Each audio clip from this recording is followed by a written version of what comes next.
This is Short Hammer. It is the 18th of February, 2020, and this is Trading Zones. Right now, we're looking at Apple, which guided down on their revenue, citing the issues with the coronavirus, as far as stores being closed in China that sell iPhones, and also issues ramping up their production based on the coronavirus. What's going on in China right now, primarily. So we did mention in the previous video, like the market is really not pricing in the coronavirus at all. It's like it was just buy, buy, buy, buy, buy. So the question everyone's going to have is this dip going to get bought back up? And the answer is maybe in some of the other tickers, but in Apple, you got to be careful because this is something that's very specific to Apple and their numbers.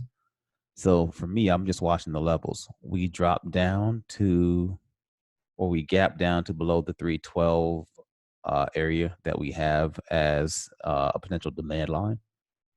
And I'll be watching today to see if we get a pullback into the 318s or if we see selling pressure below the 312s. If we see selling pressure back below the 312s, I'll keep my eye on the 308 area as my first stop and then the 301's lower area. If the buyers do step in and hold the 312 and I see some bullish candle formations, I'm going to be careful going long. I'll probably be scalping this $1 and change at a time if this sort of buys up strongly. But the main thing that I'll be looking for is areas of weakness, and not that it just touches the area, but that we squeeze up into this area and I start to see heavy selling pressure, increased volume, and that will make me look to get a short position. If we hit this area and I'm just seeing we're going sideways and I start to see that the volume is tapering off and then we are above this and we're just slowly grinding up, I'm not going to jump in and fade that. For me to fade, I have to see that the sellers have taken control. That's if we squeeze back up to this 318 level. If we never make it there and we sell off, then I'll probably be short on any pullbacks or any pops and fade Apple to the downside. That's my plan for Apple. I am not diving in at the open. I usually wait to let things shake out and I look for my position. Take a peek at Amazon on the 4-hour. Amazon is below our 2134 area. I'll be watching to see if we can buy back up into that area. If not, keep an eye on the 2092 and see if we might get some serious selling action to the downside here. We'll have to watch to see how this shapes up. For me, the plan that I'll be watching for on Amazon is, it seems that it hasn't had the staying power to just nonstop leg, right? And yes, it's at all-time highs. And yes, it can be bought back up and it could run. Yes, yes, yes. All that's a yes. But what you have to think about is the cycle of the market, and are some of the people that have been buying this the last week or so, or the last few weeks, are they beginning to get to a point where they're taking some of their profits out? So just keep an eye on Amazon. 2134 is the line that I'm watching. Above that, a little bit more bullish, up into the 2150s. Below that, a little bit more bearish, down into the 2090s, 2075s potentially. We'll see. We may be a hitch in the 2118s, maybe as we go down. But for me, I'm going to be watching the 2092 area and the 2075 area as we go down. And those are areas that if I see a bearish setup on the intraday, then I will be short that. Probably utilizing the power of pivots to be able to fade that down to the 2090s. That's what I'm watching on Amazon. We'll see. For me, I wait for I have these higher time frame setups that I watch these levels. And from those levels, I use those as a measuring point as far as my risk when I go in on my intraday setups. So off of Amazon, where is NVDA? Just had earnings and ran smack dab into the 290s and could not hold. We had a slight gap down. We'll see where we open. But the lines that we have on this are And I am back. So what we'll be watching for on NVIDIA is these areas above the, this is a 282. I will be looking to buy. Below, I'll be looking to short. And I'll be looking to fade down to either this candle structure here in the 270s or below that down into the 266 area. We'll see how we open. Remember, buyers have really been stepping in and buying all dips, but this may be a little different. Just play it intraday. See what you see and look for the setups, look for the pullbacks. When we open, don't just dive in, wait for pullbacks into structure to be able to look for short positions. And if the structure is holding and you're seeing buyers step in, believe what you see, believe your eyes. Don't try to guess what's going to happen. Netflix right up into our 384 area. We see resistance. The seller stepped in and we weren't able to close above that. And now what do we see? Slight gap down. We'll see if we continue to sell and dip down into the 370s. If I'm going to be short Netflix today on any pops, I have to use this 384 area as my stop.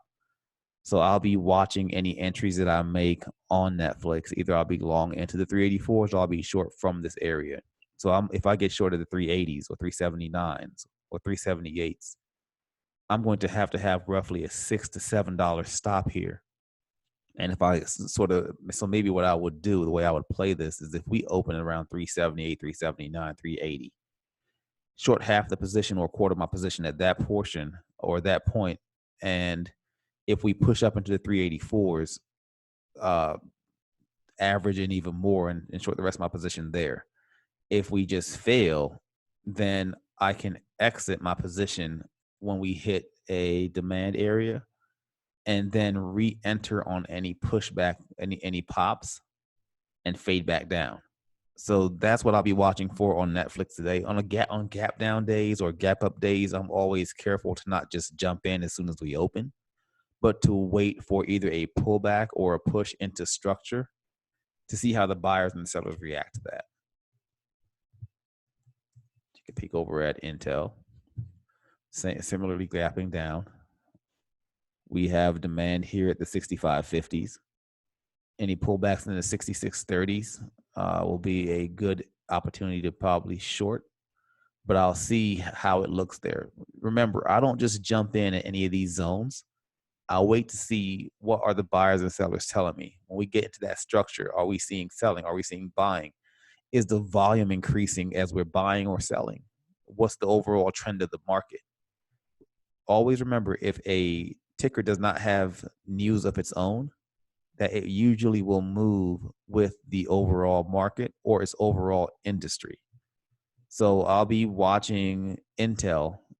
I've had a few scalps on this, but have missed quite a few opportunities to either be short or be long this. So I'll be seeing what this does today. Let's take a peek at ISRG. This is something that I think is interesting. It's just been strong from this lower level here. And today I'll be watching what it does around this 601 area if we hold above. And if we hold above, I might be looking to long this up into the 607s or into the 614s. So I'll be watching ISRG carefully. It's a funny ticker where it's very spready. And if you want to get filled on this, it can be funky. So you really have to get like a 5-point move or more to really be able to get into and out of a position. So don't think that you'll get a $1 move, they'll reprice you and you'll be able to get out. You can get a $3 move and they don't reprice the option. Or if you're even in shares, it could be super spready on your entry. And just trying to get out, you got to wait for that movement to happen. So whenever I trade ISRG, I always get in where I think there's an opportunity for a minimum of a 5-point move in a specific direction. If I don't see that, then I don't even play the stock at all. If I can't get a 5-point move in a specific direction, I just don't even get in. I don't even waste my time. So off this 601s, if there's weakness, then there may be room to the downside here to the 593s. But if this holds, there may be room up to the 614s. We'll see. I have to do a little bit more digging. They already had their earnings, it looks like. So we'll see if this is just a, I'm actually going to dig into the earnings transcript, make a note of that here. Dig into the earnings transcript real quick before the open to see if this was just some profit taking or if this is actually guidance. And so we'll see if this is just a dip buy and people are just going to pop the top here. But this is something I'm keeping an eye on also. ISRG. Microsoft is between two levels, below the 185.53, above the 183.55. We'll see what we do. So I'm not going to trade this in between this area. A pop over with bullish candlestick formations, I'll be taking this long.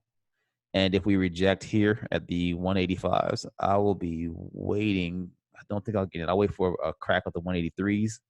And below that, I might fade this down to the 180 hole.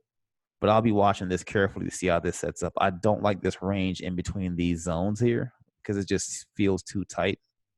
For me, whenever if I'm jumping in options, I think I'll be playing options on this, not shares. We'll see. But on options, I kind of want room, $3-4 of leg room on something like a Microsoft. But I might find an intraday play that I really like because you can see that it is below supply, and we are looking a little bit bearish. So we'll see how this plays out. But I'll be watching Microsoft closely. You can see that I have sort of outside of this little area here, the zones are a little bit wider down to the 180s. Then from the 180s down to the 176 is even lower. So I'll be watching Microsoft, see how the day plays out. I do like it. We'll see how this week plays out.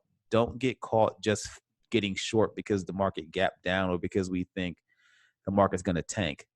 Look for candle structure. Look for supply-demand zones and play based on that. If something doesn't have news, remember it has a tendency to move with its industry or move with the market.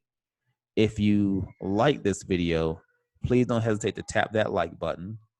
And if you'd like to receive more videos like this, subscribe to our YouTube channel, The Power of Pivots, where you can get more videos from me or videos from Elisa as she shows you how she utilizes her Power of Pivot script to find great intraday entries and also swing plays.